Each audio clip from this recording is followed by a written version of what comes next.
La salle de la Palestre en émoi pour le championnat du monde qui va opposer dans quelques instants le Français Jérôme Turcan, finaliste du tournoi des 100 000 $ face à Rob Kaman. C'était au POPB et en direct sur Canal+ il y a de cela 1 an et demi.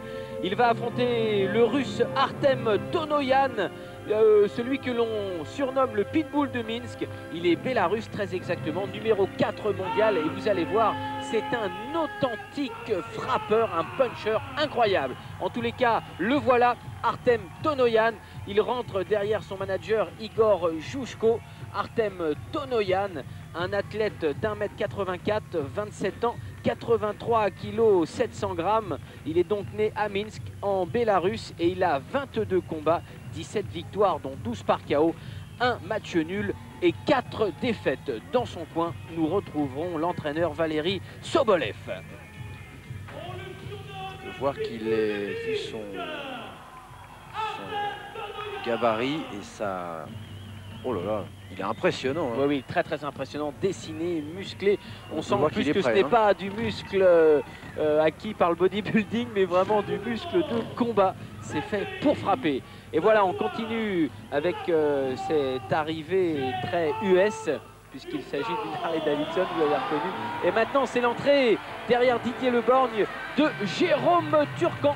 Jérôme Turcan, c'est l'espoir français. Jérôme Turcan qui vient d'Avignon, il est né à Perpuis dans le Vaucluse. Il a 32 ans, 1,88 m, 83 kg et demi. Jérôme Turcan qui avait créé une surprise incroyable lors du tournoi des 100 000 $ de Bercy, puisqu'il avait tout d'abord battu le Thaïlandais, ensuite il avait mis KO Shawn Johnson, l'Anglais, de façon explosive. Et puis ensuite il avait fait un match incroyable face à Rob Kaman en finale.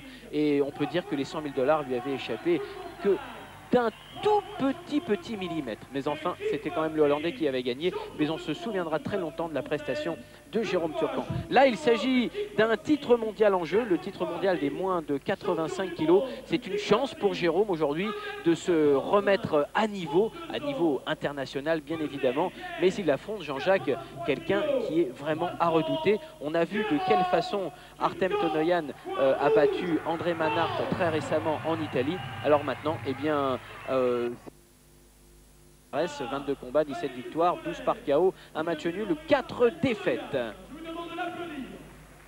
Et il est taillé, c'est clair. Quant à Jérôme Turcan, lui, 74 combats, 58 victoires, dont 35 par KO, 2 matchs nuls et 14 défaites. Donc il est concentré, Jérôme.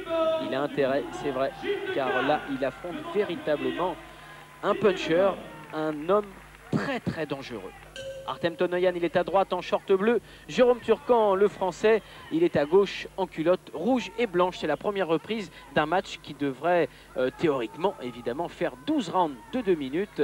Mais ce serait très étonnant que l'on aille jusqu'au bout. C'est parti. C'est Jérôme Turcan qui, tout de suite, donne les premiers échanges et le ton du match. Il est plus grand, Jérôme Turcan.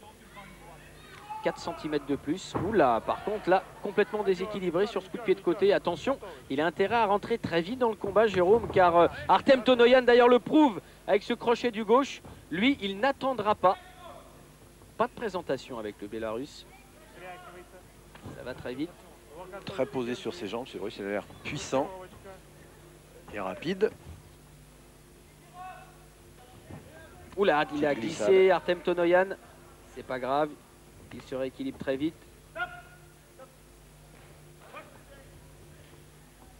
Il est étudiant en Biélorussie, Artem Tonoyan.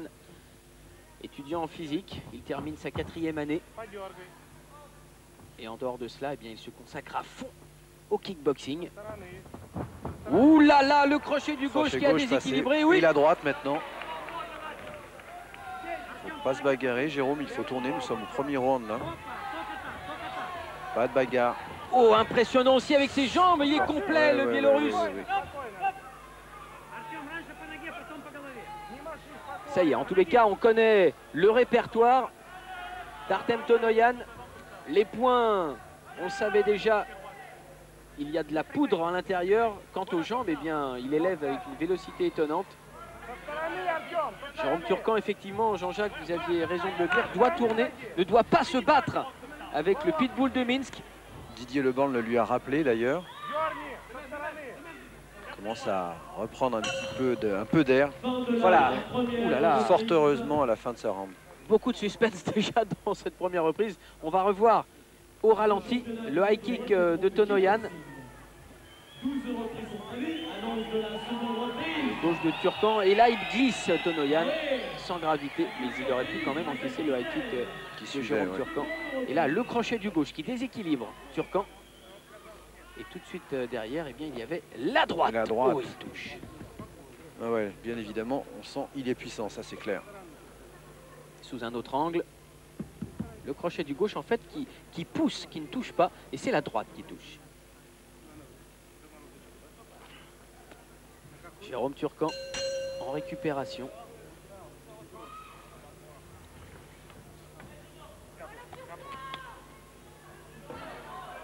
Petit problème de protège-dents. Oui, Voilà. oui, Valérie Sobolev qui n'avait pas été assez rapide pour lui remettre. Et nous sommes dans la deuxième reprise. Jérôme Turcan à gauche, Artem Tonoyan, le Biélorusse, en short bleu. Turcan au sol, mais attention, il ne fallait pas saisir la jambe, c'est interdit dans les règles du kickboxing. On peut déjà faire beaucoup de choses, alors faut pas se plaindre quand même. Low kick.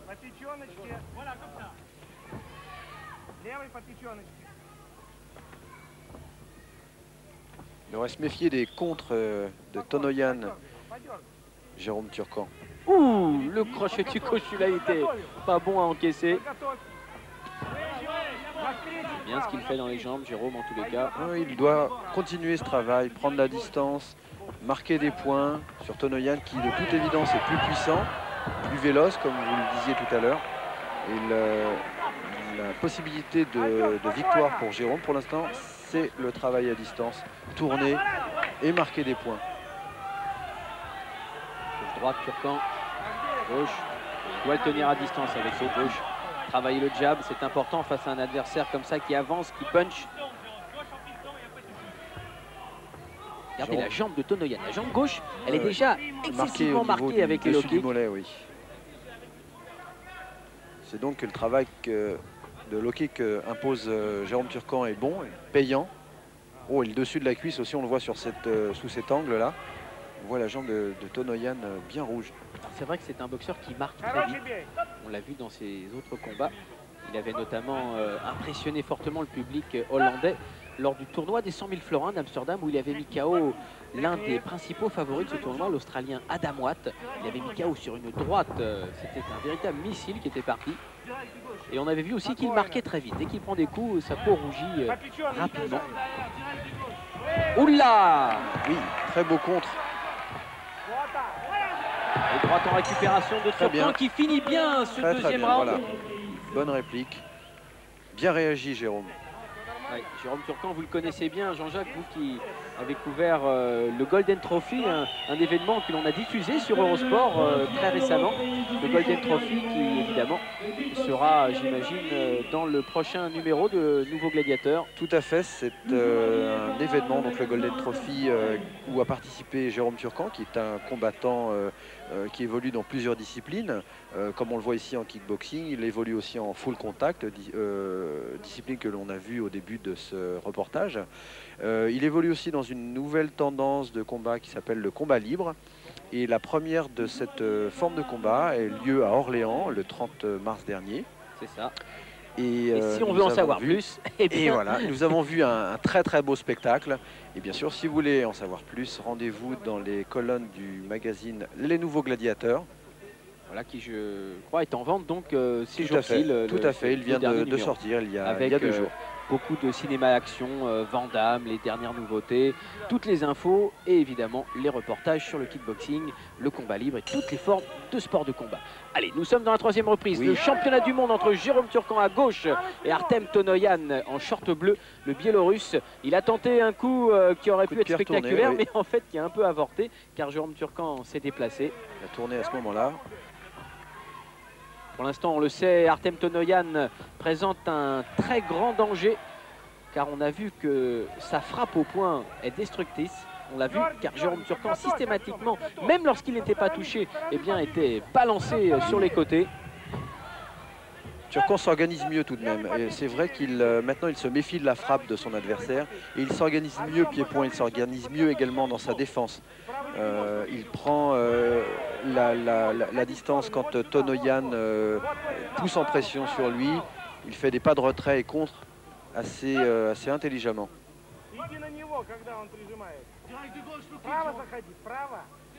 Et oui, on a raison dans le coin de Jérôme Turcan de lui réclamer des directs du gauche pour tenir le Biélorusse à distance. Et évidemment, des coups de pied dans les jambes, car c'est là quand même que réside la chance de Jérôme Turcan. Oula! Mais là, par contre, encore. Ouais, il a glissé. Et à chaque fois, les glissades se passent au centre du ring. Je me demande si c'est autocollant au sol. Non, il n'y est pas pour quelque chose. C'est possible, ça arrive. Voilà, low kick à l'intérieur de la jambe de Tonoyan. Tonoyan qui attend. Tonoyan qui cherche, qui cadre. On le sent prêt à mordre, prêt à se jeter en tous les cas dès qu'il y aura une brèche. Oui, très très bon low kick encore de Jérôme Turcan.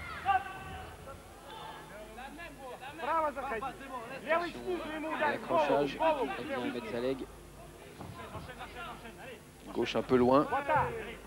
Il ne faut surtout pas que Jérôme Turcan se laisse endormir par ce faux rythme imposé par Tonoyan, car finalement c'est le Biélorusse qui est en train de donner la cadence. Effectivement, effectivement. C'était la fin du troisième round. Et la charmante Christelle qui annonce la venue prochaine de la 4e reprise. Christelle, dites-vous Jean-Paul. J'imagine, c'est en tous les cas ce qu'a annoncé le speaker de la soirée, Pascal Roubaud. Faisons-lui confiance. Regardez, Jérôme Turcan dans son coin, fatigué.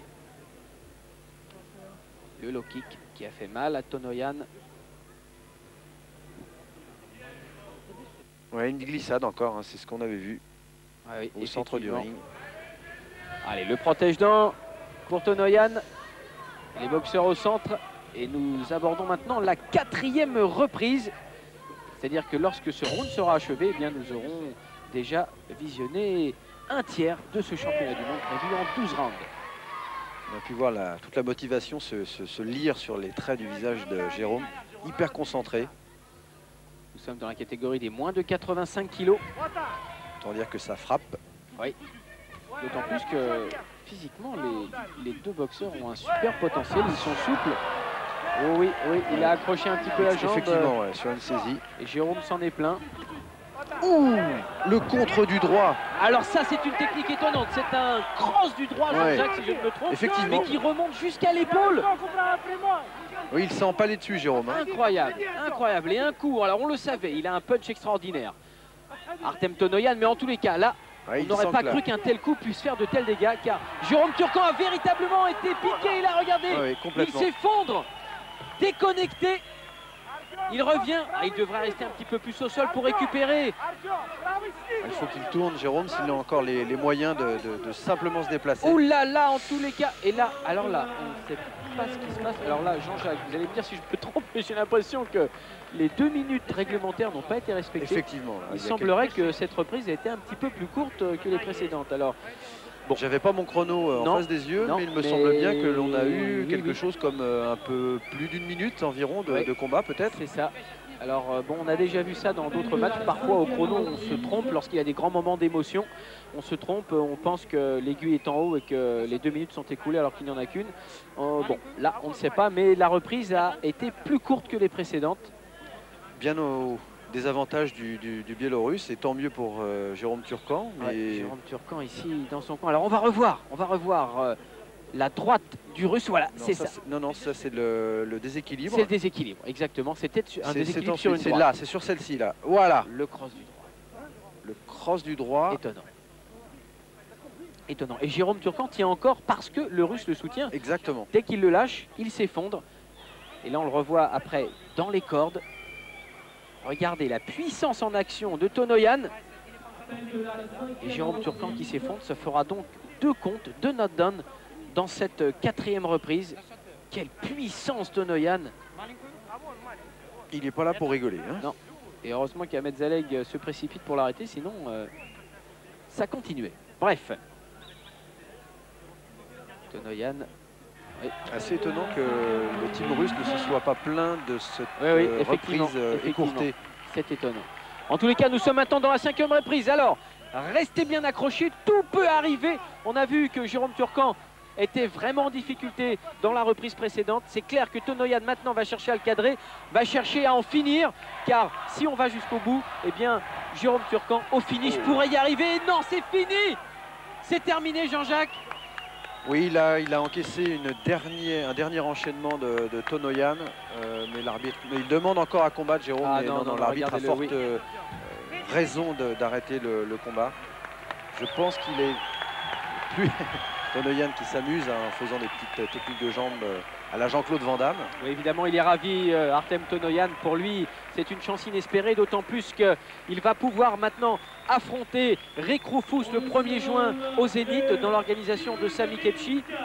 C'était le match test entre les deux combattants et le vainqueur doit donc rencontrer l'Américain Rick Rufus, le numéro 1 mondial de cette catégorie.